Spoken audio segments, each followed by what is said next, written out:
Good evening, and welcome to our forum for the Hickman Mills School Board in the April 2nd election. This forum is sponsored by the League of Women Voters of Kansas City, Jackson, Clay, and Platte counties, and the South Kansas City Alliance. I am Anitra Steele, and I am a member of the League.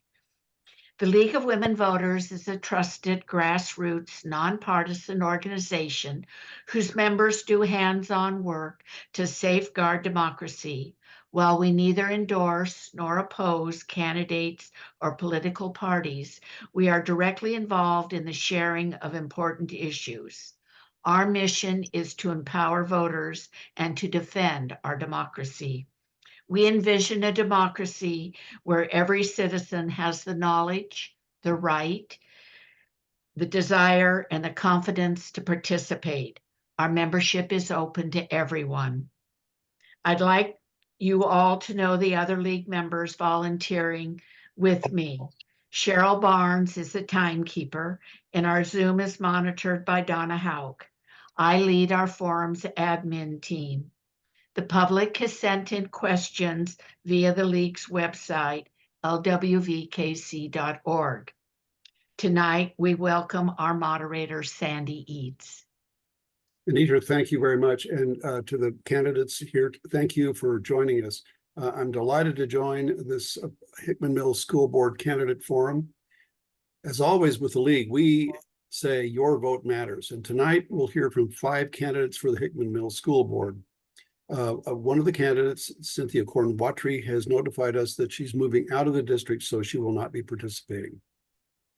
Forums last about 90 minutes. I'll ask each candidate the same question, selected from those submitted by the public. The order of candidate responses has been determined by random rotation. Each candidate will be given 90 seconds to respond to each question, and at the end, 2 minutes for a closing statement.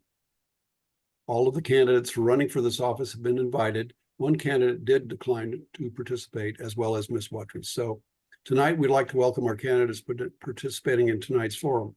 Mr. Alvin Brooks, Ms. Ann Coleman, Ms. Carol Graves, Ms. Bonet Mims, and Mr. Clifford Reagan III. Thank you for joining us. Thank you. This forum will be recorded and available on the League's webpage, lwvkc.org. So candidates, please answer the questions that we ask, stick to the topic. We won't have rebuttals, but you may go back to an issue during your 2-minute closing remarks if you like. By the way, we'll reverse the order of closing remarks from the order used in question 1 at the end. So let us start. Well, this first question is going to go to Miss Mims. I'm looking for my questions. Hold on a minute here.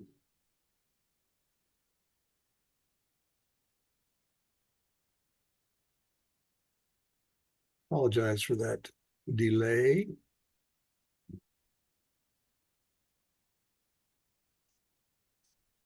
First question, please introduce yourself. Tell us what motivated you to run for the Board of Education and what personal skills and knowledge about schools and governance make you qualified to be a school board member. So, Ms. Mims. Well, first, I want to thank everyone for, thank the League for inviting us and giving us an opportunity to share it. I used to be a former school board member. I have passed all the requirements from MSBA and even the advanced level, and I passed also the part where it was for leadership training. So I did all of those. I've been involved in the school district for well over 30 years. I have been very active in the district, and I still stay active with some of the children in the district. So to be a school board member, I knew that you had to have certain types of training. I am well versed in the legal piece. I've studied the policies, procedures, and I even at some point in time in there are some policies that we implemented. I don't know at the present time what all has been amended, but I'm sure I will find out soon. So I think that in my past, the things that I have learned, the things that made me qualify to be a board member, that's what I share. Thank you very much. Mr. Brooks, the same question.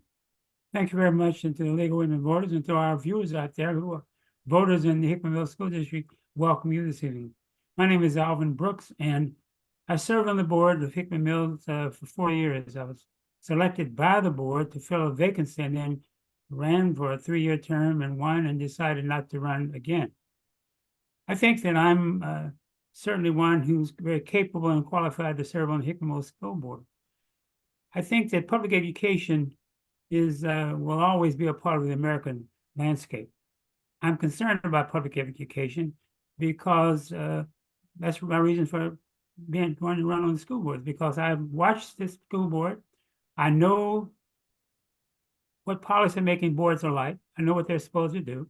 I know also how you're supposed to work with each other all 7 of you on the school board. I'm a person who brings to the board a kind of a quiet voice, but at one time it's very respectful of my colleagues. I know the role that DESE plays. I know the role that the Missouri Ethics Commission plays. I know the role, of course, the MSDA plays.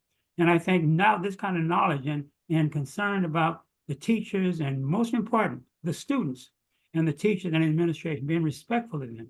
I think I've shown that previously. I came on at the time when we were changing guards from one superintendent to the other, and I think we made a good decision. And I think that if elected to the school board, I can continue to work with my colleagues as well as the administration, and more importantly, the students and the parents. Thank you, Mr. Brooks. Mr. Reagan, the question to you. Could you repeat that again? Yes, So I can sir. make sure. Please introduce yourself and tell us what motivated you to run for the Board of Education, and what personal skills and knowledge about schools and governance make you qualified to be a school board member. Well, first of all, once again, I would like to thank you all for having us today. First of all, I have served the board already for approximately 3 years and 1.5 months. I am a proud parent of 3 Ruskin students that have graduated from the school district already. What makes me qualified is I care about our students. I'm very concerned about the direction in which our district has been headed since I've been on the board and since I've been away.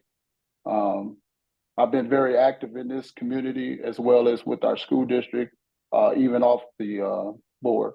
I believe in service. I believe that you have to be a servant in order to give service of others. So if you're not being a servant, how can you serve? So with that being stated, I feel that I'm very qualified. I feel that I am very capable and knowledgeable of all the realms that apply in our school district, as well as our governing policies and procedures that govern over our board. Thank you very much. Ms. Coleman. Good evening, everyone, and I'd like to thank the Women League of Voters for giving us this opportunity to come forward. When I say I have a passion for education, I mean that I've been in education as a teacher and an administrator for over 40 years. Excuse me. I have a BA and a master's degree in regular elementary education and special education. I just finished up my 3rd year term, so I'm an incumbent. As far as knowing about the school board, my training with the school board is ongoing. I took some classes through MSBA, learning about the governors of boards and of that sort. So my training is ongoing because I was the representative for Hickman Mills to MSBA. I have a few things on my platform. That's why I want to continue to be on the school board. I have some issues that we didn't get to complete, or I didn't get to complete. So if I have the opportunity and be reelected, I'd like to complete those. I want to say that I am committed and I'm dedicated. Thank you. Thanks very much. Ms. Graves. Good evening, and I do want to thank you again for this opportunity with the Women League of Voters. Of course, I've been on the board for 9 years, and I'm thinking, how many minutes is that? But but I have enjoyed it. One of the things I think what qualifies me is I'm a teacher, but I don't necessarily think that qualifies you. You can be in any profession and still have a passion for being on the school board. But I do have a passion, and I do have a determination and a desire to see our district turn things around in terms of accreditation. But one of the biggest challenges that I want to deal with is our board governance. Okay, we have good people serving on the board, but sometimes good people want what they want, and it kind of overshadows what is the best thing for the kids, and that just happens. One thing that my legacy that I want to leave for the board is when we did the bond and levy, I worked on that committee, but few people know that, even though other people worked on it as well, but few people know that I got the money for us to do the campaign. You can't do a campaign without money. And so I was responsible for that. And that's my legacy. And I did that because I'm a teacher, and I know teachers are underpaid. And also this particular levy took care of all staff. So that was really a positive thing for me. Thank you. And I've stopped. The next question, Alvin, we'll lead off with you. As a board member, how would you ensure transparency and accountability in the board's decision-making processes? Well, accountability, transparency for any public body is very important to the constituency, whether you're appointed or you're elected. And having served on numerous boards, including this Hickman Mills board, as well as the Board of Police Commissioners, as well as some national board and international boards, I know that role. I think that one who has to end up advocating his or her colleagues that this has to be transparent. I know the difference between closed session, executive session, and public sessions. And I think when you're doing the public business, you have to do those kinds of things. You have to be transparent. You have to tell the truth. You have to be honest. You have to make sure that you are respecting those that you're serving as well as those who are in the audience, teachers, students, and the public, whatever the case might be. So I think that I'm for that. I would certainly advocate for that. I certainly caution my colleagues if it gets to the point that we're not open with everything we do. I think that you have to do that if you want to be successful. Thank you very much. And between questions here, make sure that if I need to repeat the question, please ask. I'm happy to do that. Ann Coleman, the same question. In order to achieve transparency and accountability, I think as a board, we need to come together, and we can agree to disagree, but we need to offer each other the respect and be able to listen to each other and do what is right for the students and our constituents and do the job that we were hired to do. Thank you. Bonet? I've served, well, this is going to be a little one for me. I served 4 terms on this board, and in my past, I was the board president. Transparency has always been a key, accountability and responsibility. There's sometimes you're going to make decisions that a lot of people are not going to like or going to understand it. One of the other pieces that I see is communication.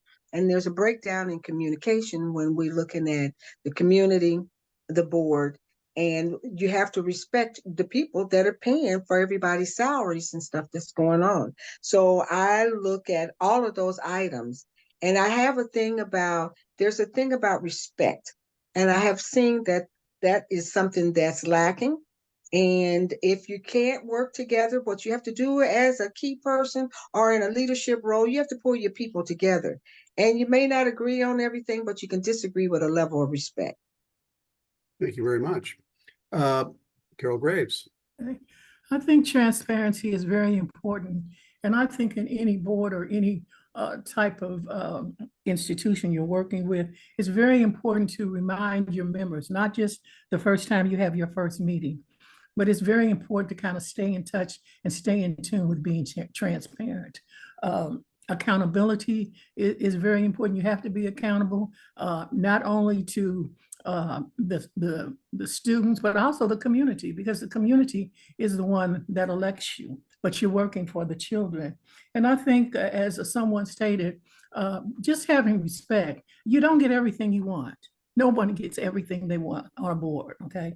Sometimes you have to compromise. And I've said that before in the past when I was a board president. I didn't get everything I wanted, okay? So it has to be a give and take. And you have to have a mutual respect. And sometimes you have to step back because things can get out of hand quickly. But when you get on them and you try to keep them within the board, not outside, not to the media, but keep all this inside the board so it doesn't get out, because when it does, it makes your board look bad. Thank you. Clifford, the same question to you. Yes, sir. Thank you. I would look at the transparency. I would like to see a town hall meeting. I was on the selection committee when we brought in Mr. Yael Bean, and I believe that it has been past time for a town hall meeting with the constituents. Because when you do that, that gives a chance for the constituents to not only ask questions, but always also know which way the board is heading in the direction in which they are going. A lot of times also with the board meetings, communication, sometimes you will put up the Zoom meeting for the board meetings, and sometimes the constituents can't even get in. So once again, they're losing out on what is going on with our district. And that right there is kind of like a slap in the face to our constituents.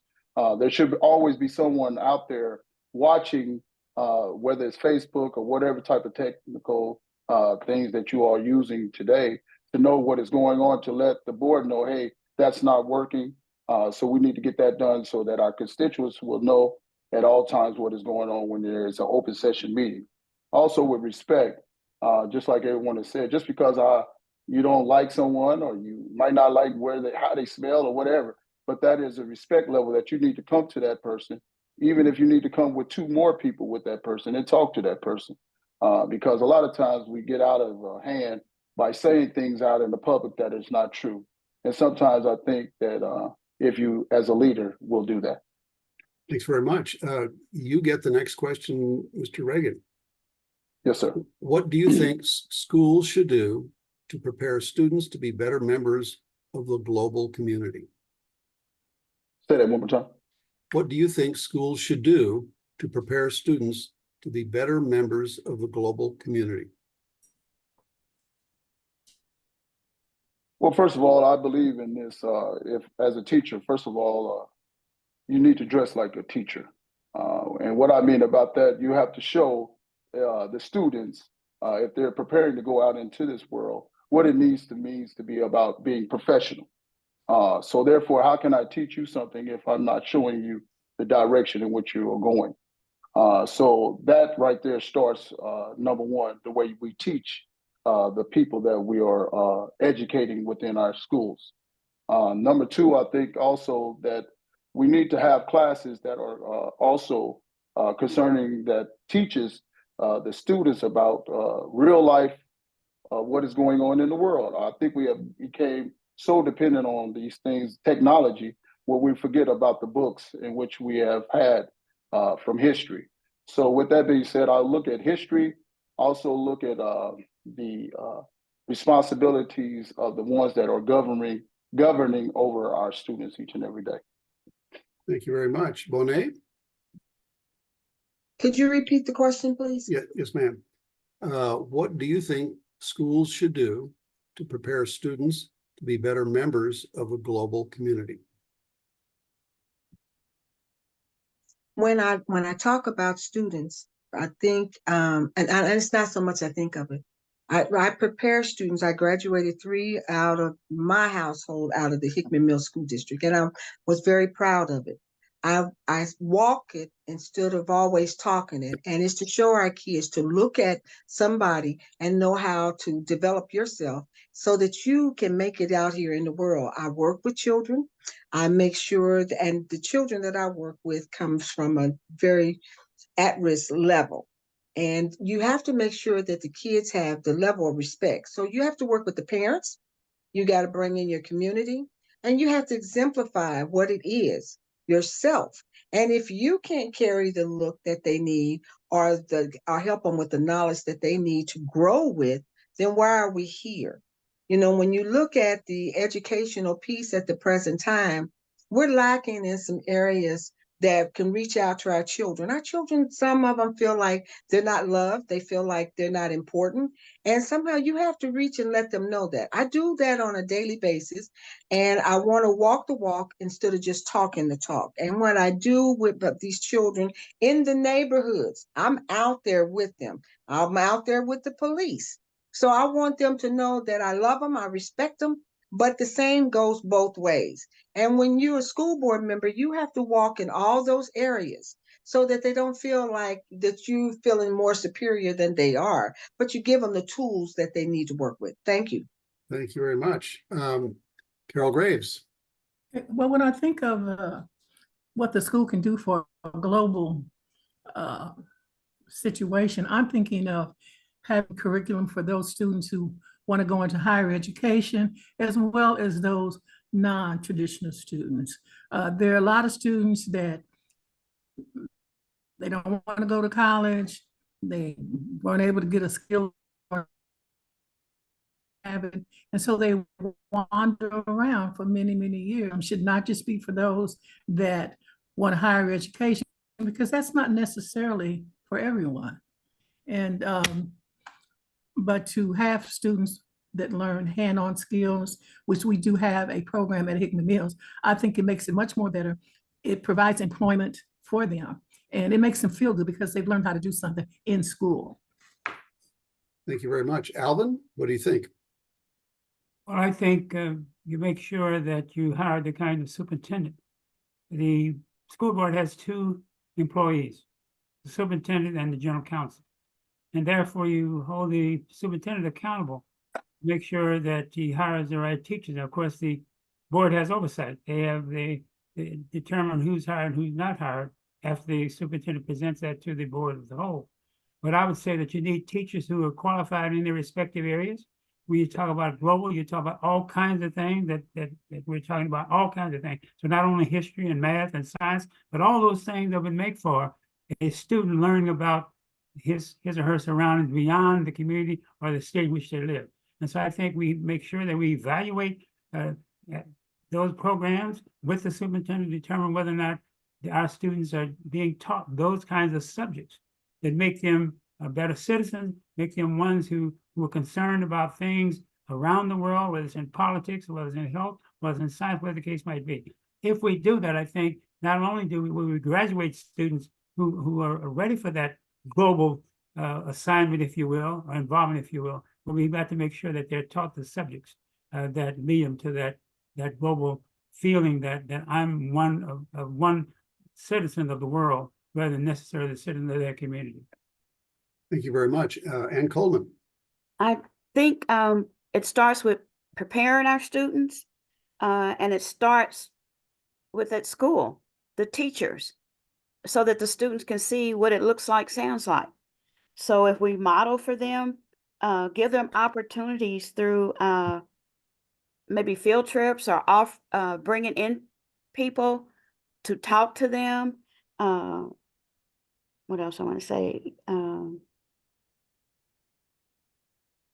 Maybe I know parents want to have a role in that, so maybe we could have classes for the parents so that they're learning at home also what it looks like, sounds like. Those are just my feelings.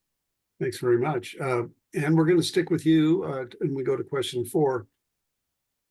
Demographic projections show a gradual slowdown in growth of student numbers in the district. What effect would this have on planning for the future? Well, I think we need to plan for the future. I think our enrollment will pick up. Planning for the future, selecting classes that the students want to take part in. I think our real world learning is certainly going to help us on that end because, like it was said before, not all students have the desire to go to college. Not all students have the ways and means to go to college. But with our world learning, we're giving the students opportunities at maybe fields that they want to take part in. So I think if we've opened that new center down there, we can have more classes that way. I think that is one way that we're going to pick up student enrollment. Thanks very much. Carol Graves, same question. Okay, I think that every year, the districts looks at the data and everything is guided by the data. Several years ago, we knew we had a declining population, so we had to close 2 schools. People were not happy, but financially we had to do that. And so each year, there's always planning as it relates to what do our numbers look like, and it's projected. And so I think what the district has to do, which they do every year, when they see that the population is going down, then they have to make some decisions. Are we going to put certain schools together? Or are we going to regroup how we grade? I mean, it can be several things, and we've done that. Urban used to be the early childhood. Now it's in Freedom Markling. So now it's all Freedom Markling. So, and we're getting ready to make some changes now for the middle school. We're going to redo 2 schools for that. So these changes don't want to do them, but you have to look at those figures. You have to look at the data and make those decisions. And they're hard decisions sometimes. They really are. Thank you very much. Clifford. Can you repeat that question? Yes, sir. Please. Demographic projections show a gradual slowdown in growth of student numbers in the district. What effect would this have on planning for the future? Well, just like it has been mentioned, the school district does take uses the tool of seeing what with the enrollment each and every year to see as far as how many students it is projecting to have. In terms of the future, I would like to see because when the enrollment drops, that means that you have no more funding coming in from the state. So with that being stated, as someone has just stated, we have invested a lot of money in a lot of our schools, renovating them and putting new things into our schools and transforming them to be configured for early childhood. And now we're trying to do a junior high, which is kind of when it comes to being a good steward of your money, it's kind of like being a waste because of the projection. If we would have been projecting all the things that we have done, we should have never modified Hickman Mills Senior High School. That was the biggest high school in the Hickman Mills School District. With that being stated, as I stated before, when you see that your projections are declining, take a step back before you start putting money and investing into things, because what will happen is you'll catch yourself building a lot of buildings and no one to fill them, and you'll have a bunch of pretty buildings with no one in there. Okay, thank you. Bonet. This is a very troublesome topic for at least for me when you talk about in the future. And again, that's where you have to invest in bringing your parents and the community together. Now, the history of this district, the numbers have always gone up or go down, and we're in a better place now when it comes to funding. But if you look at the data and you take out the preschool children, we will fall under 5,000 students in the district right now. The concern is that a lot of parents don't feel that they're being heard, and that's what brought me to run for the seat. They don't feel like they're being heard. They get their children halfway through elementary, and then they take them out of the school district elsewhere. And looking at the accreditation piece, it's another piece at the present time when I'm looking at it. And so you got to have a voice, and you've got to be able to reach out and pull the community together. As Mr. Reagan brought up, there hasn't been a town hall meeting to hear for the parents to share their concerns. But in other meetings that I sat in, you get to hear some of the stuff that they feel that is not being heard. So you look at taking that and sitting with your leader, and you only have one employee, not 2. The board has one employee, which is the superintendent, and you're supposed to sit down and you iron some of this stuff out. It's not something that's going to happen overnight. this district for the last 35 years have gone up when it comes to students and down when it comes to students. So we need to reach back out and go and Okay. use some of the old methods. I'm done. Thanks very much. Alvin? When I was on the school board, I brought to the board, and Ms. Graves and Mr. Reagan were members of that board when I was there. I brought to them a program that I had read about where school districts were bringing in consultants to do demographic studies. That was approved by the school board as well as the superintendent. We brought that firm in. They showed us that the mobility rate, and that we were at that time losing about 200 children a year, but the mobility rate of parents, 30% of the kids who live in the school district don't go to the Hickman Middle School District. So if I was on the board, I would certainly review that with the board and the superintendent, that study, to see what it is. Why are people, parents leaving? Where's the mobility rate so high? We had the highest mobility rate of any school district in the state. And so I think we're doing all together. Then you determine what's causing the school district to go down. Of course, accreditation is one thing too. Why would you put someone in the school district if it's not accredited and you can go to another school district? Those are the kind of things that as a board member that I'd be looking at right off and trying to encourage my colleagues on the board as well as superintendent. Let's review that document to see where we are, see why people, families are living. Why aren't those 30% of the kids who are in the district don't go to the Hickman Middle School District? Thanks very much. Carol, we're going to pick you up on as the first one on the next question. As a board member, how do you plan to collaborate with other board members, the superintendent, and district staff? And how would you handle conflicts or disagreements among board members? Well, that's a very loaded question.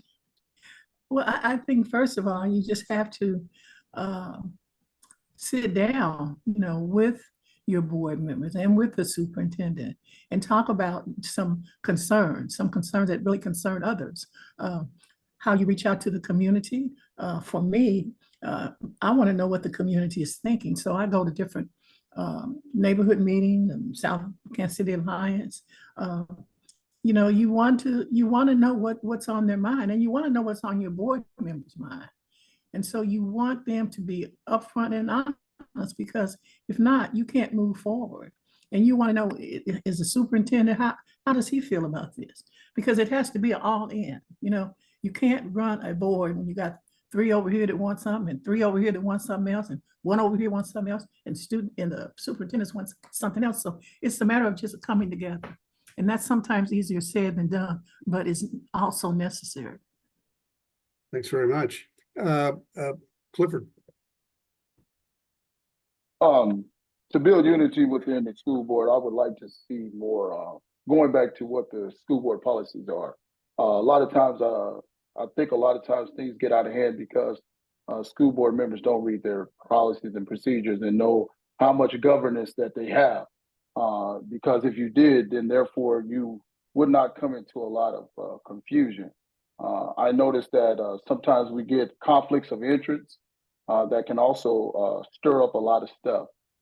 In our policies and procedures, there's things that have for a treasurer, there are things that have for a secretary.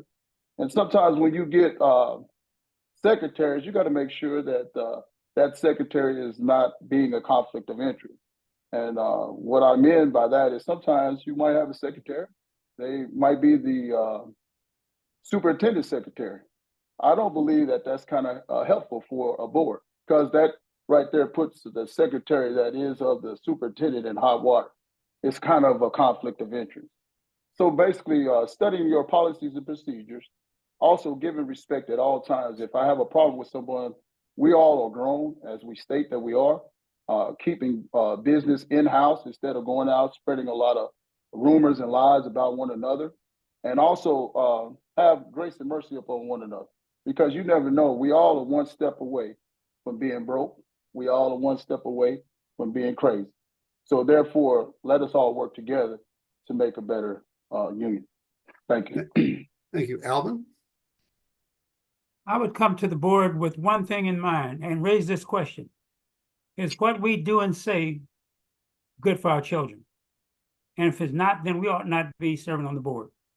And so whatever we do, whatever we do, whatever we say, it has to be good for the children, whether it's in terms of our relationship with each other. If we don't respect each other, if we are not civil with each other, if we don't realize that a part of accreditation is what the governing body, the board, does, if we don't end up making sure working with the superintendent and his administration, respecting them, listening, and we have the final say. We're the policy making body. We hire the superintendent, and the superintendent then hires with our advice and consent. So everything that we do, the question needs to be asked is what we're doing and what we're saying. Is it good for the children? Is it good for the teachers? And if it's not, if what we say and do is not good for the children, not good, we ought not be on the board. I would come to the board with that in mind and try to encourage my 6 colleagues. This is important to us. This is the purpose for us. And collaboration, cooperation, and respect is important with any body and with a committee or a governing body, and certainly more important where our children involved with the Hickman School District. Thank you. Ann Coleman. I think it's important for communication on all levels. We need to communicate with members of the board. We need to communicate with the superintendent. And I think if we open the meetings up so that more public can come, I'm an advocate for having more meetings at schools, at different schools. And then that way parents, community can come. If they have some concerns, we can find out about it, being transparent. And I think one thing is that have classes, especially for the new members on board, so that they know the policies and procedures. I think that's very important. And I don't think I had that much opportunity when I was first on the board. And we can do that by retreats. But I think the main thing is to communicate, to listen, and to respect. Thank you. Thank you. Bonet? We used to have a saying, and I notice I don't hear people using it much anymore, is it good for the kids? And at this particular time is everyone first needs to know their role, learn what that policy says for them, respect one another, communicate. We also used to sit and talk among ourselves as board members. I don't see any of that at the present time going on, because if it did, it wouldn't be split.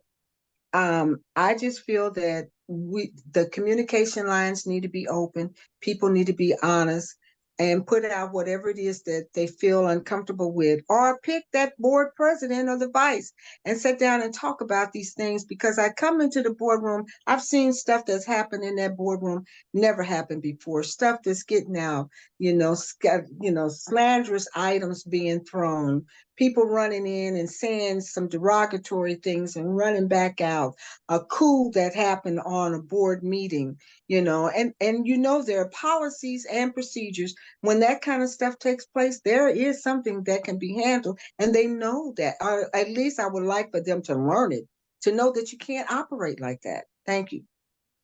Thank you. And we're going to stay with you for the next question. This is kind of a long one. According to the Department of DESE, I'll just say DESE because you guys know DESE, Hickman Mills students score the lowest on the ACT, have the second lowest attendance rate, and the second highest rate of churn. What efforts is the school board making or should make to improve educational outcome for Hickman Mills schools? As I stated a little bit before, this is where you reach out to your parents. And you got to involve them in order to have the kids. Absenteeism is a big concern right now with our school district. The kids are not in class. There was a concern that was brought up by a principal. And how do we handle the absenteeism? We used to have a person in the school district that handled that particular part, and they would go out and see why the children wasn't in school. So at this time, I see that you either got to come together and figure out what it is that you need to do to bring this back around and get the kids in school. You got to, I guess the community's been kind of cut away from it. So with everybody kind of like outcast, nobody seems to know how to pull this together. We've got to get that part together first, but you got to get your board on board first. Then you get work with your superintendent. That's where you start. And then you get to your students, and student safety is a very big concern for me right now. And then you get your parents and community together. Thank you. Mr. Brooks. First of all, I think we have the right superintendent and Superintendent O'Bean. I was there when he was hired. I worked 1 year with him, and he's the one that followed through somewhat with the report that I initiated and that was voted by the board. First of all, I think you have to hire and retain teachers who teach in their respective areas, whether they're English teachers teaching math. Also, I think you need to be an evaluation process on an ongoing basis with whether or not the teachers are teaching what's supposed to be taught, to make sure that we're moving in the right direction as it relates to all those things that DESE expects of us.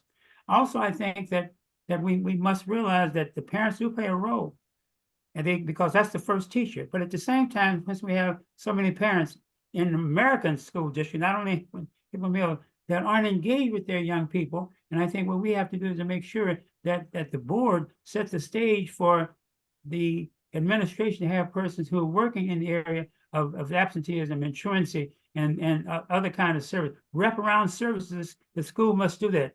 It's an urban school. And I think that an urban school means that when we got a free lunch program, something that tells you something about our young people, but they need more than just coming to school, but are prepared once they get to school and assist them so when they go back home with their respective home. Those are the kind of things that we think we need. Make sure that we're paying teachers and we retain them. And there's an evaluation process in carrying out the curriculum. Thanks very much. Ann Coleman. I think we need to find ways, because absenteeism is really falling low. We looked at that a couple of weeks ago. And I think we need to find ways to encourage our students to attend school. I know when I was in school, was teaching, we had, we did it by grade levels, and it was posted in the hall. And by each teacher, each grade level, we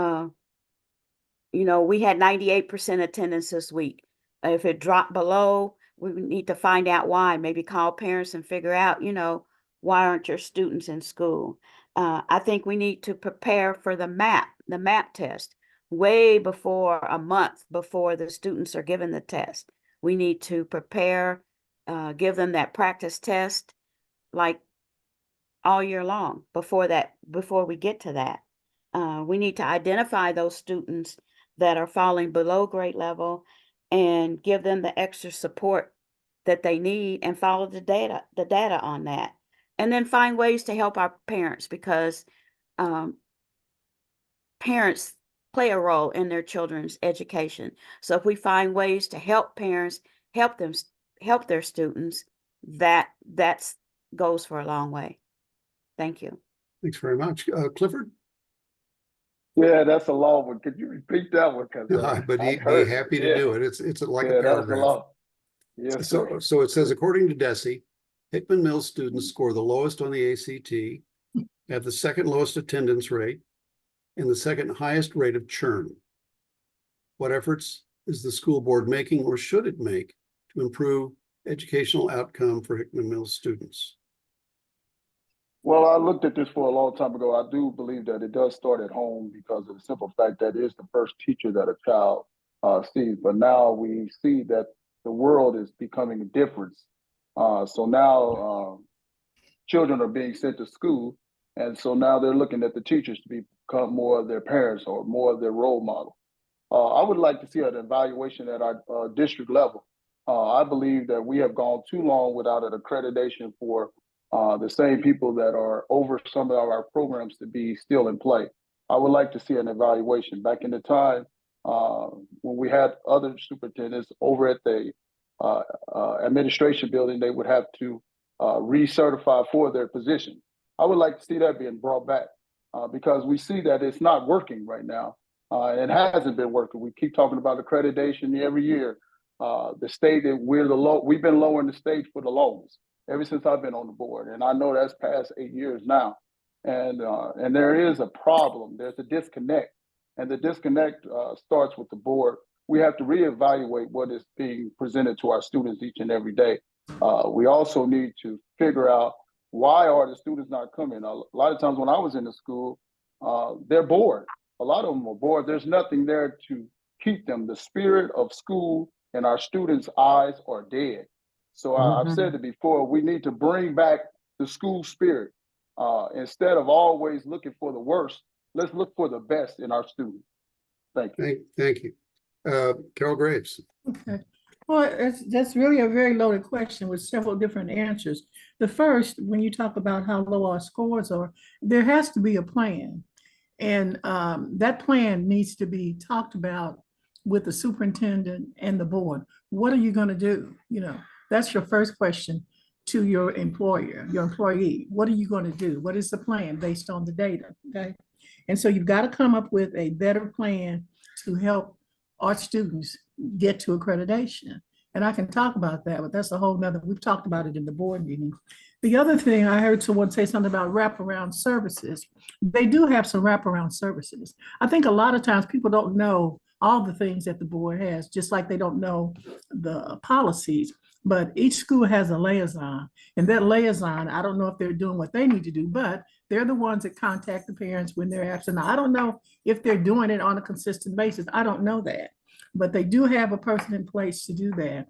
And students are just, they're bored with school, not just in Hickman Mills. And so you have to do some things out of the box to get them interested in. You have to ask questions, but what kind of things would you be interested in that could help you academically? And so when we talk about the parents, there's some parents that are very interested in their kids, but there are many that are not. They send them to school and it's up to the teacher to get them motivated. So there are a lot of factors, you know, involved in this, and it's not just one, it's several. So, but I'm going to end it because I'm looking at that time clock. Thank you very much. Cliff, this next question is for you. What is the best way for schools to accommodate students with gender identity issues? And have you ever met a transgender person?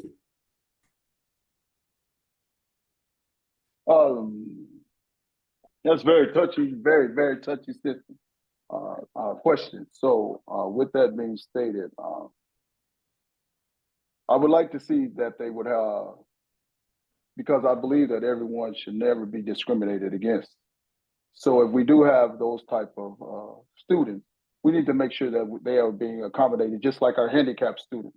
We need to make sure that they have a place to go where they can not only feel not discriminated against, but also safe.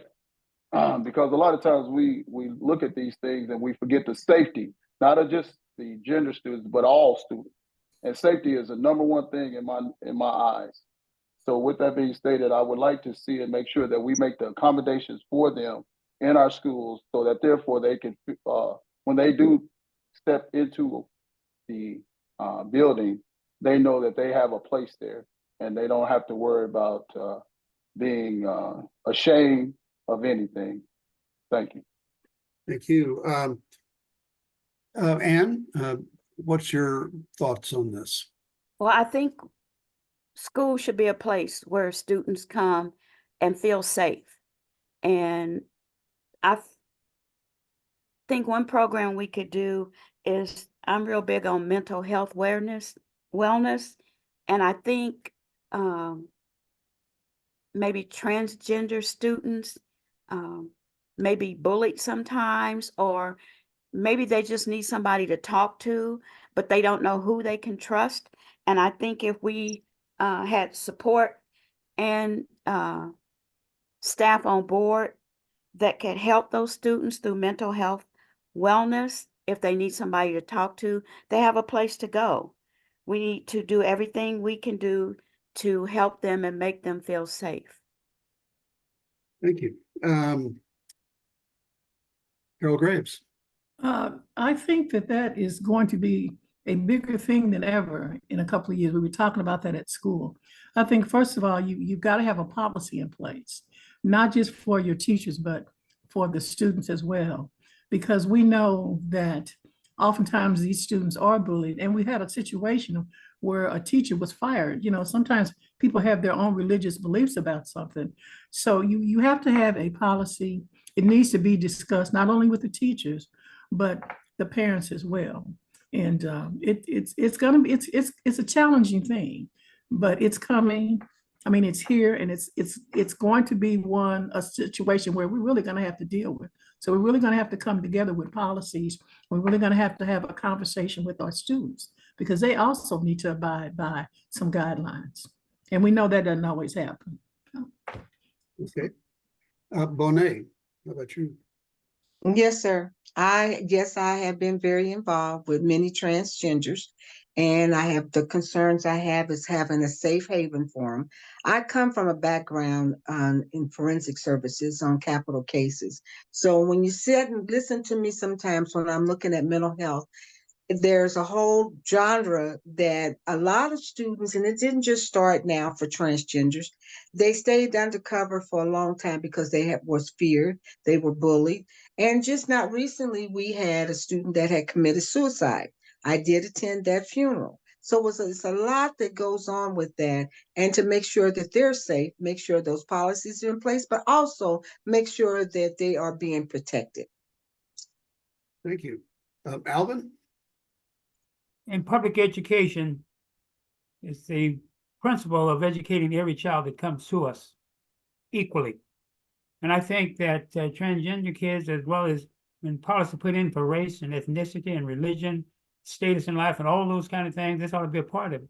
But also, we need to be talking at those town hall meetings that I've heard mentioned a couple of times. We need to be telling parents about that, what's expected of them as parents, and how they translate that to their children. We ought to be talking to the students about that we're all equal, even though we may come from different backgrounds and even sexual orientation. We need to talk about that.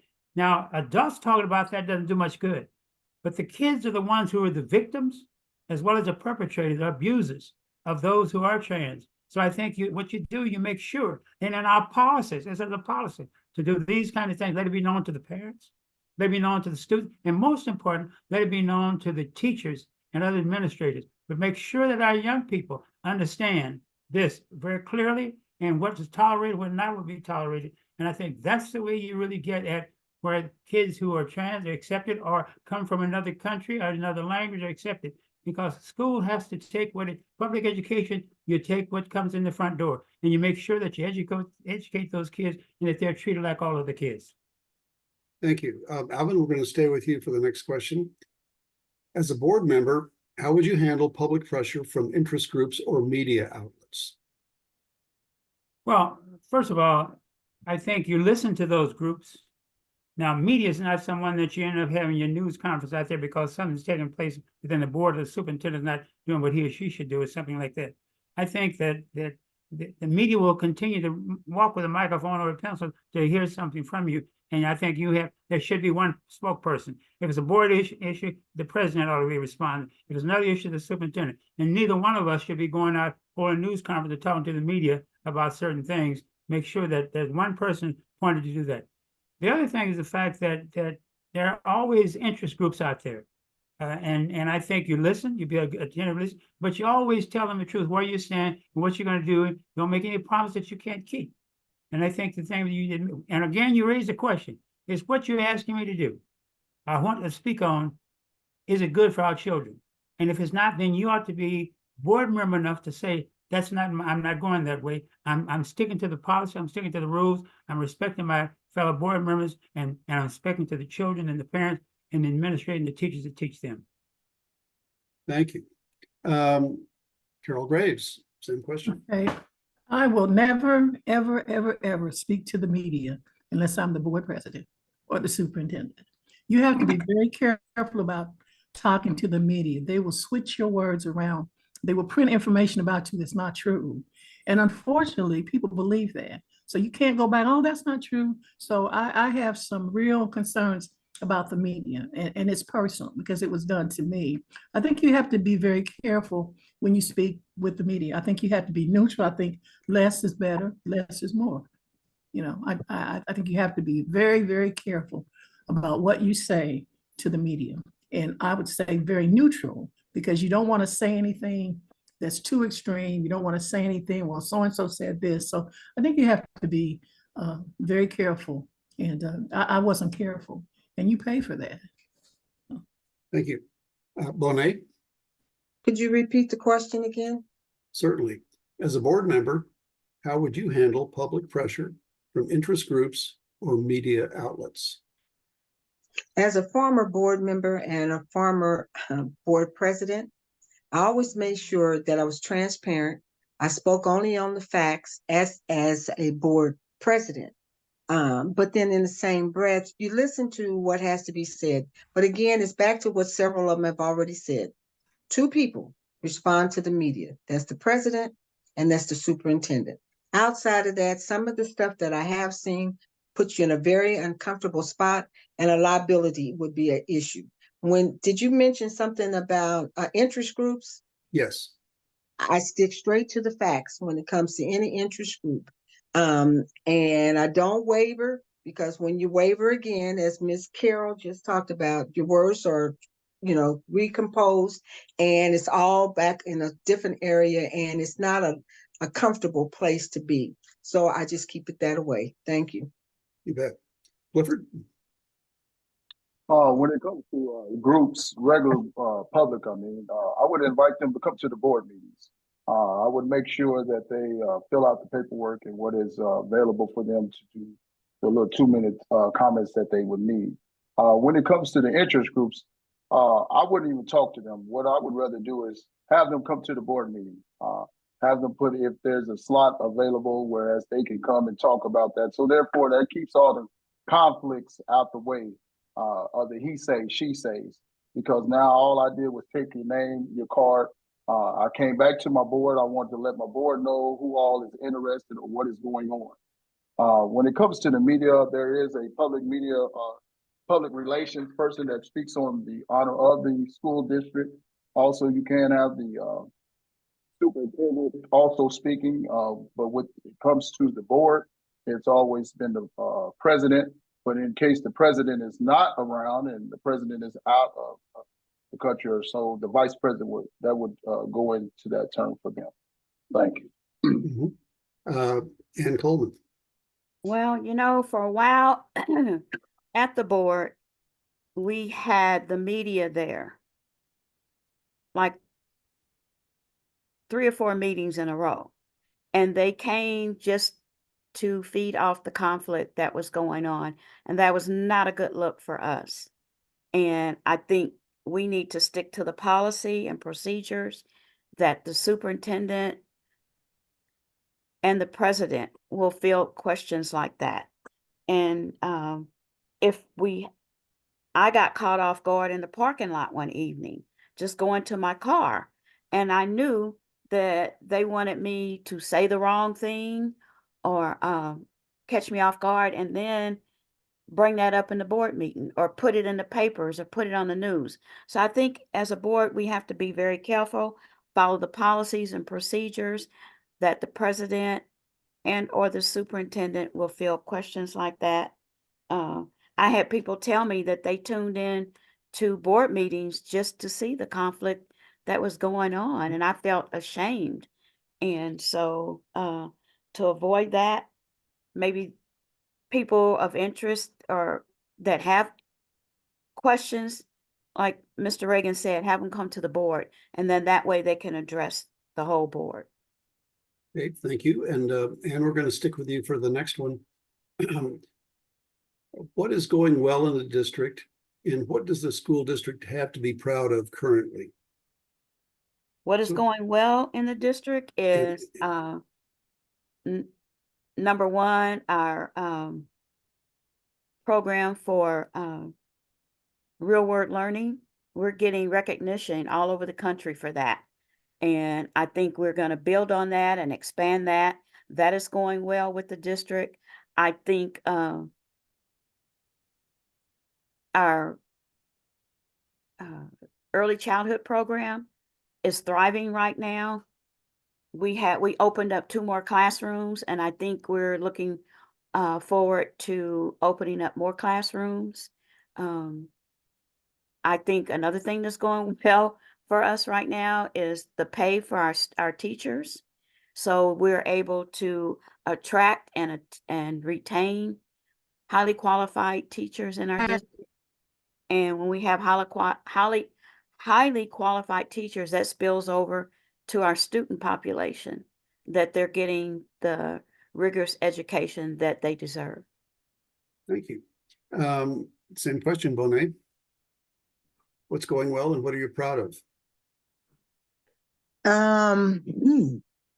What I'm proud of in looking at some of the teachers, because I do visit the schools, is watching how concerned they are with educating the children. I get to see what I've seen lately is them showing compassion and empathy for our kids.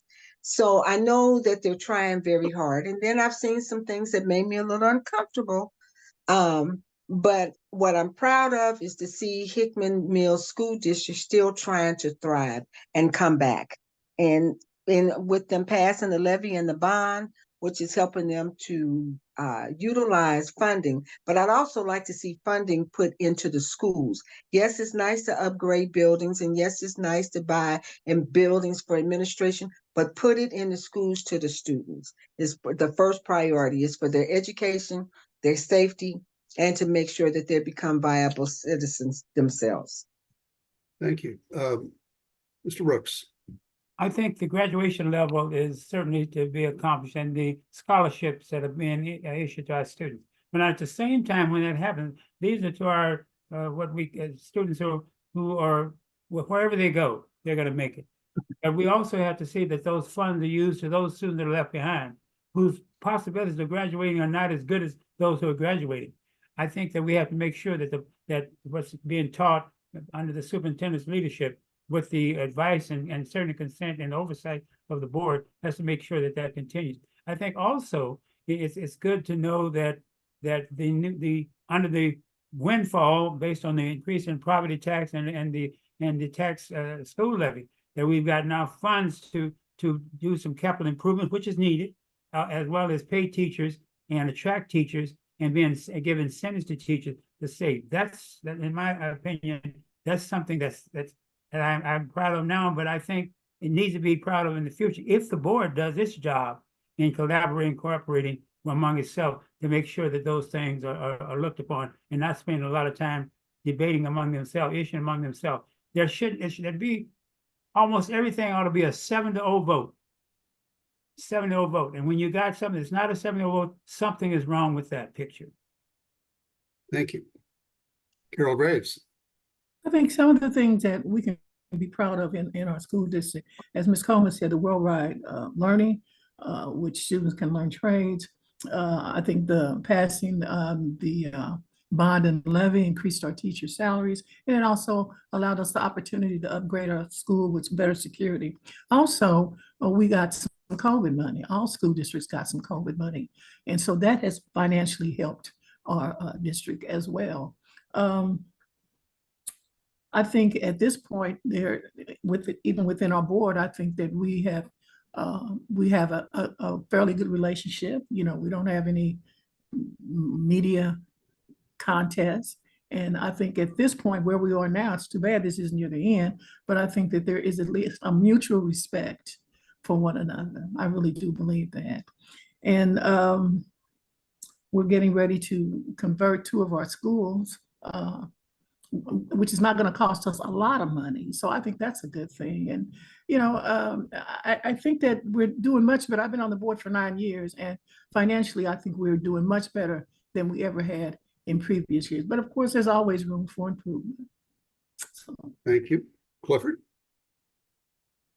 One of the things I like that is going well in our district is, it has been mentioned, I like the fact that we have raised the pay for our teachers so that therefore we can be more appealing than other districts than we have in the past. I also look at our early childhood program, which I hope we keep continuing to make sure that we do whatever it takes to get our little people to learning because they are our future. So I look forward to pouring, as it has been stated, keeping some of that money into the classrooms so that teachers don't have to go out there and buy the stuff that should be already given through our district. Also, I'm glad that the real life learning thing is coming about. That is something that I was looking at when I was on the board, because a lot of people they're not going to go to school for 4 years again. A lot of people might be a plumber. A lot of people might be an electrician.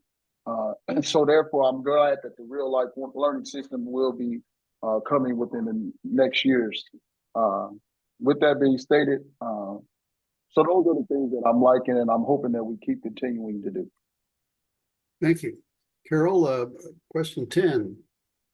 As a board member, accountability and evidence of success is extremely important. How do you plan to measure the success of your tenure on the Board of Education? Well, for me, it's a couple of things that I'd like to see happen. And one of them revolves around board governance. One of the things that I would love to promote is policy and procedure. I think that's very important. And I think sometimes when we get on a board, it's like, well, I want to do this, I want to do that. Is it within the guidelines? You know, are we violating something? So those are board governance, policy and procedures are very, very important to me. And just having a relationship with 6 other members where there's a mutual respect. So you don't have to like your board members, but you have to respect them. And you have to respect their opinions, even if they're not like yours, because as I said earlier, you're not always going to get everything you want. And then having a relationship with the superintendent, letting the superintendent know the things that you want the board to be a part of, that you want the board to step out on. So I think that we have to do some out of the box thinking as it relates to reaching accreditation, as it relates to a lot of topics that we've talked about, engaging our parents, you know, motivating our teachers. Even though we're one of the highest paying districts in this area, that still doesn't always equate to motivation. So we need to do whatever we can to motivate our teachers so they can motivate our kids. And that's kind of where I stand on that. Thank you. Clifford.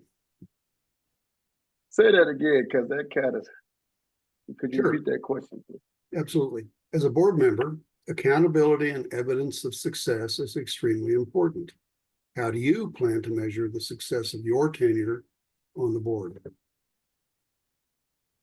Well, as you know, we have to work with 6 others, so you cannot get quality credit for something all by yourself because it takes 4 to 3 vote for anything to pass.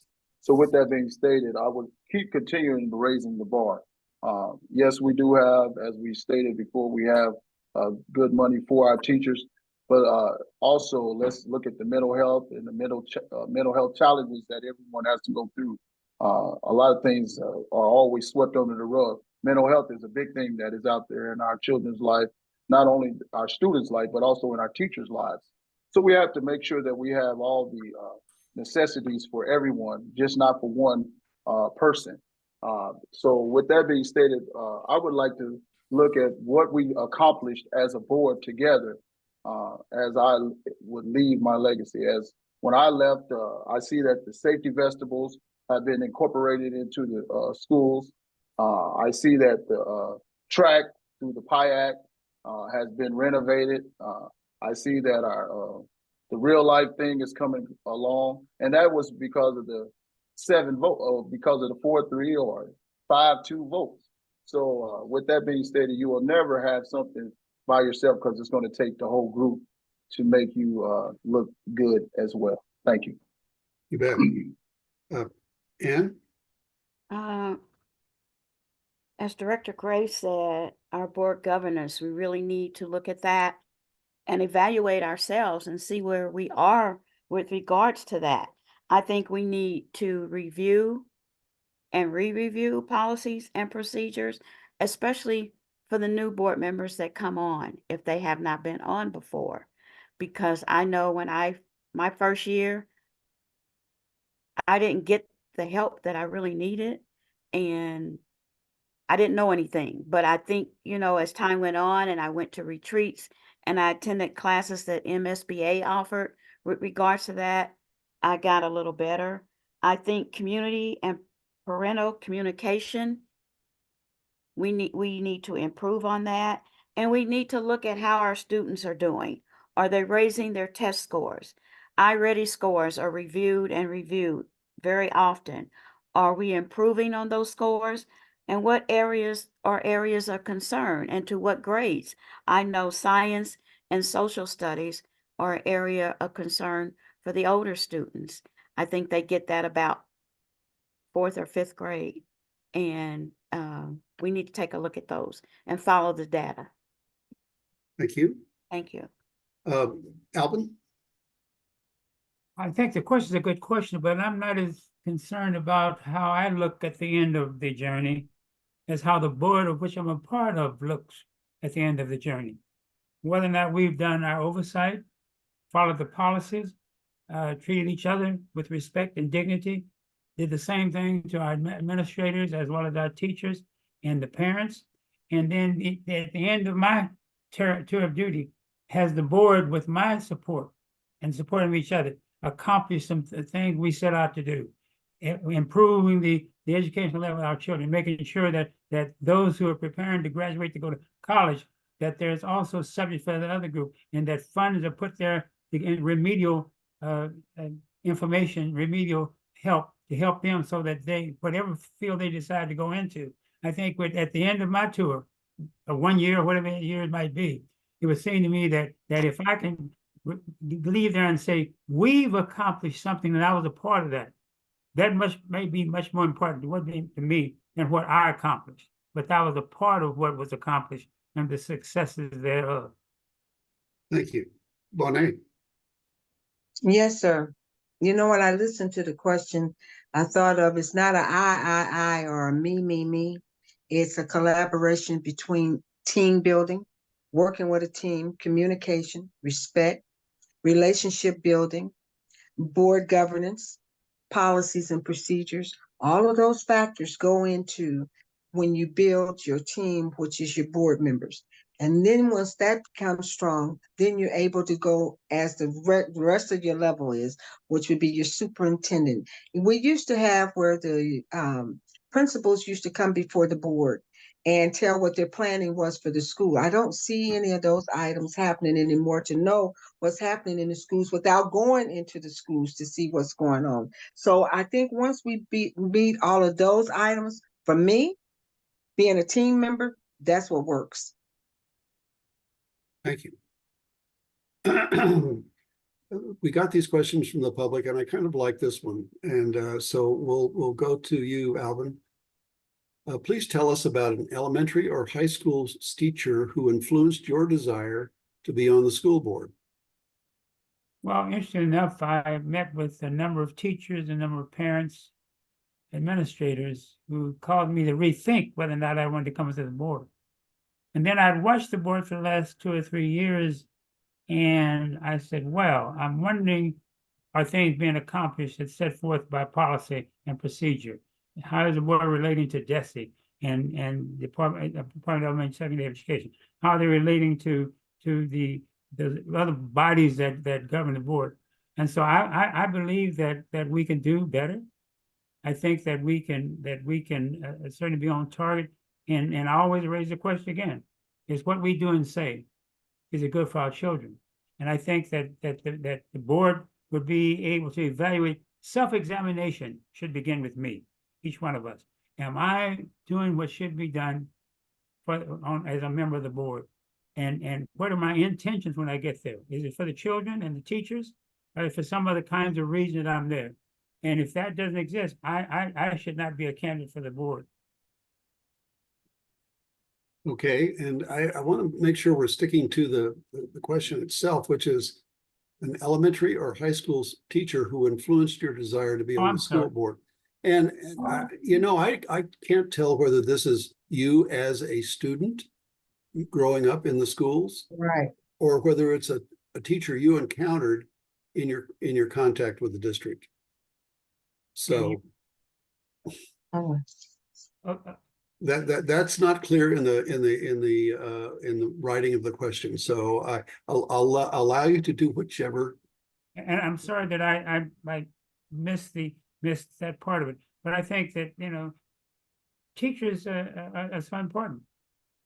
And I've taught in the classroom. I had teachers in my era. I came pre-Brown versus Board of Education. Well, all my teachers until my third year of college were Black. A different kind of setting during that period, isn't it? So I think that the role that we played, the role the teachers played, is so important in the lives of our young people. Thank you. Carol? It wasn't a teacher that influenced me. It was a board member in the Kansas City, Missouri School District, and her name was Helen Ragsdale. And I'm a special ed teacher, and so she would always come by our school to check on our kids. And she operated, she was smart, she was professional, and her granddaughter is my vice principal. And I told her years ago, I said, I think about your grandmother and how she was out in the schools. She was very graceful. She didn't criticize. She would just look and smile. And so when I've been out in Hickman Mills for over 20 years. And so I said, well, I wonder, could I be a school board? I'm a teacher, but that doesn't necessarily mean you're going to be a good school board member. But I had the desire, and I saw an example of a person who I thought was a good school board leader coming by the special ed school, and periodically, and even coming to some of our events. So that's what kind of motivated me. And there were some other people who encouraged me on the way, but just watching her model, how she modeled as a school board member, that really caught my attention. Thank you. Bonet, how about you? I've had several people that's influenced my life for me. One, when I came to Kansas City and I couldn't speak English. And so that teacher was Miss White. I had one named Miss Hurt. And I've had several people along the way, which have been principals, superintendents, leaders in the community. As I'm a former labor person, I'm a former union. So I've had a lot of people to influence me to make some of the decisions that I have made with my life as being a public servant. I've learned how, and not that I'm perfect, I want you to understand, but I read a lot, I study a lot. And one of the things I learned from a superintendent was to learn those policies and procedures and to be able to call it off the top of your head. So sometimes I find myself over here and my world is going in one direction with your question and I'm going in another direction with it. So I just say I've had a lot of influences in my life that have led me to where I am. And I had parents at this particular juncture came and asked me to run for board again. So that's why I'm where I am at the present time and still have room to learn. Thanks very much. Clifford. I think the question is who in this has influenced you. So with that being stated, ever since I've been a single parent, I've always been involved with my kids in their schools. One thing about I've noticed, I would always, some of the people that have had me to keep going is the students, listening to what I would hear from them. A lot of the parents with some of their concerns. Also, former board members that I've spoken to have always had asked me to run for the board. So with that being stated, with all the concerns, because me too, I've came from a, hello? You're on. Yeah, I heard somebody say something, that's why. With that being stated, I heard a lot of, concerns. And with that being stated, sometimes we don't really listen to our children. Children, if you just listen to them, you will learn a lot. And they need an advocate. So therefore, who would be a better person? I've had the struggle as being a single parent. I've heard the concerns. I've been through some of the trials and tribulations. So with that being stated, I feel that I would be, that's the things that have made me want to be a part and run for the board again. Thank you. Ann? Well, I had a good friend and colleague of mine that asked me to join the school board over 3 years ago. And she said it was because of my passion for education, my dedication, and my commitment. And most of my career, I've been a special ed teacher. And I've done a lot for those students. so this person said, you'd be the perfect person to be an advocate for our scholars. And this person was an elementary teacher and also a board teacher, Director Graves. And she asked me 3 years ago, and I want to continue, so that's why I'm running again, to continue to be an advocate for our students. Thanks very much. So I think where we are right now is it's time for the closing remarks. So while you guys gather your thoughts, I want to take a moment to personally thank all of you for joining us. In addition, we'd like to ask that you encourage all citizens to show up on election day so there's a great turnout for this, and frankly, for every election. So as we said, we're going to reverse the order we had on question 1. And so, Ms. Graves, it's time for you to begin your closing remarks. You have 2 minutes. I knew it would be me. Okay, well, first of all, it's hard work. First of all, again, I'd like to thank you all for the opportunity. And I want to say, you know, being on the board for that's a long time. And I think nothing has really changed. My motto has always been putting kids first. And that's because I've been around kids, been in education for most of my life. And I think what I bring to the board and have in the past is a desire to bring people together, to work on behalf of not only the kids, but the community as well, because they're very important. The dedication, I don't think you'd stay on something unpaid for 9 years unless you were dedicated. And then the determination, in spite of other things that have happened, you know, I'm determined. You know, I want to do the best that I can, and I want to leave a legacy. And I think I have with some of the things that I've done, allowing board members to visit at least 2 schools, because it's all about relationships. And that's what it's been my whole 9 years, building relationship with the superintendent, with the leadership team, and in the schools as well. And also attending events, you know, that the schools have. And I think that's all of that goes into making a good board member. Of course, I want everything to go well. I want us to get accredited. I want that. But I want to do the best I can. And I want to be determined no matter what, I'm going to do the best that I can. And I know lots of people have made promises about things that they're going to do or want to do. And I think that's great. But I just want to focus on what I want to do. And I'm dedicated to the Hickman Middle School District. I'm determined to do the best that I can. And I have a strong desire.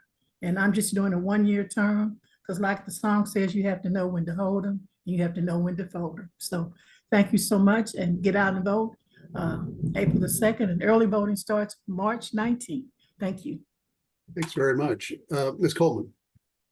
Well, in my closing remarks, I'd like to say thank you again for you guys giving us the opportunity to voice ourselves. And I've said before, children are my passion. And when I first retired from teaching for over 40 years, I went through a period of depression. I mean, really depression. I went to bed and would not get out of bed for 2 weeks. And my daughter came over and told me, okay, Mom, stop. Your pity party is over. And then, like I said, Ms. Graves asked me to think about being a board member. And that, excuse me, this dog is trying to get in my lap. That renewed me and gave me a sense of wanting to be an advocate for our scholars.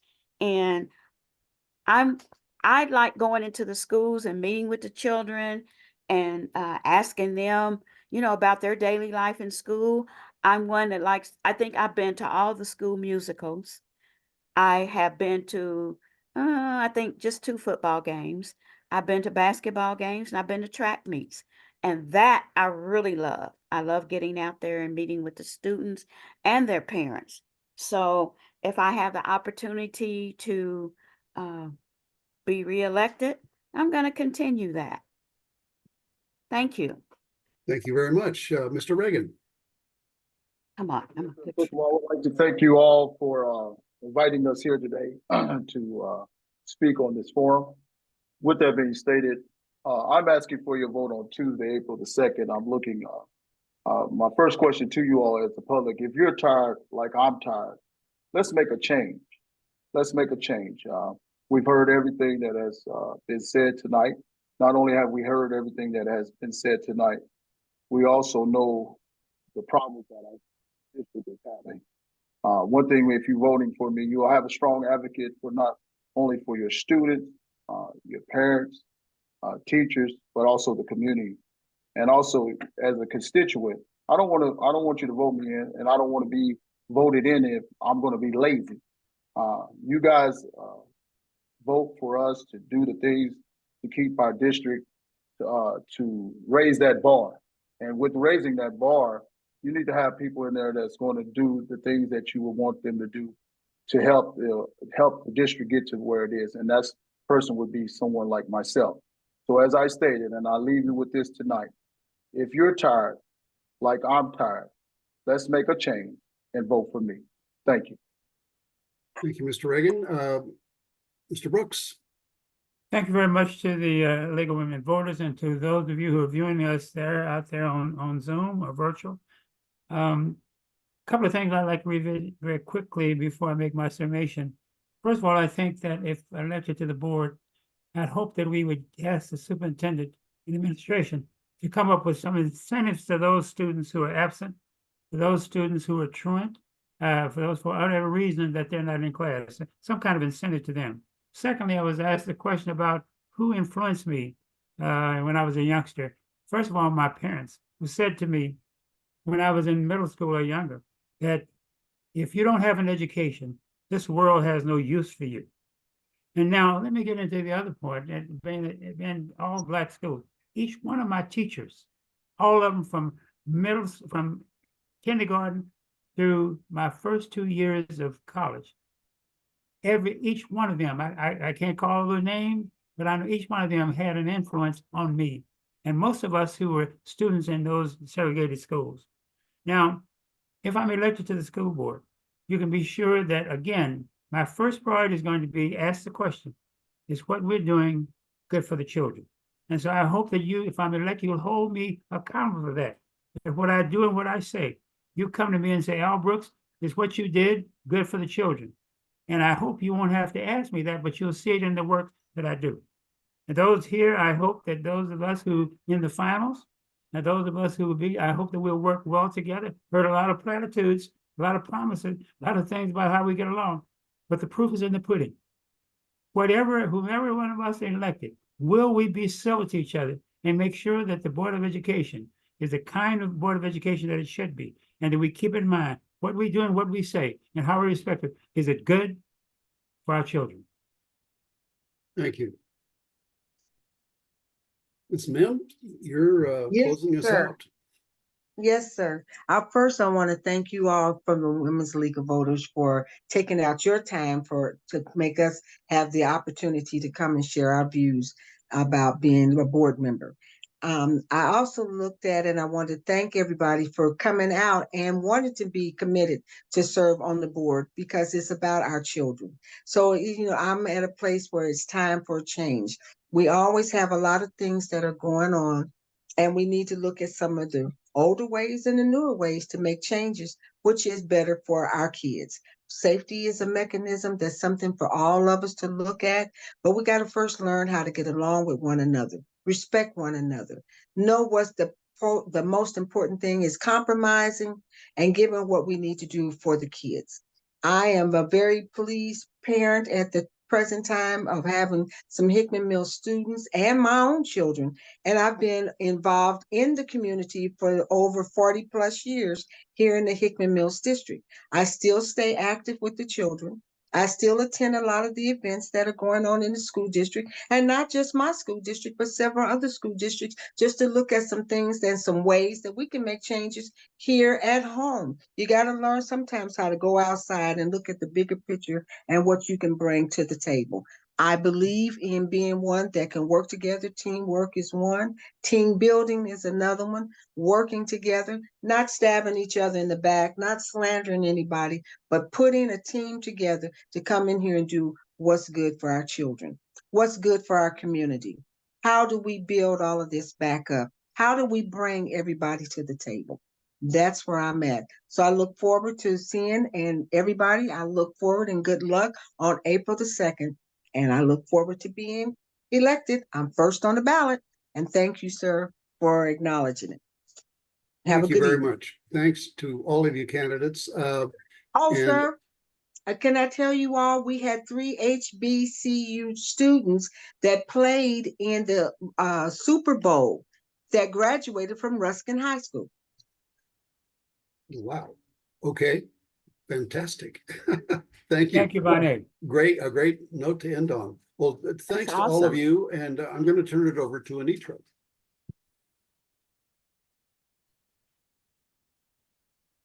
Thank you, audience, for your thoughtful, thought-provoking questions and your interest in the April 2nd election. We also want to thank our moderator, Sandy Eads.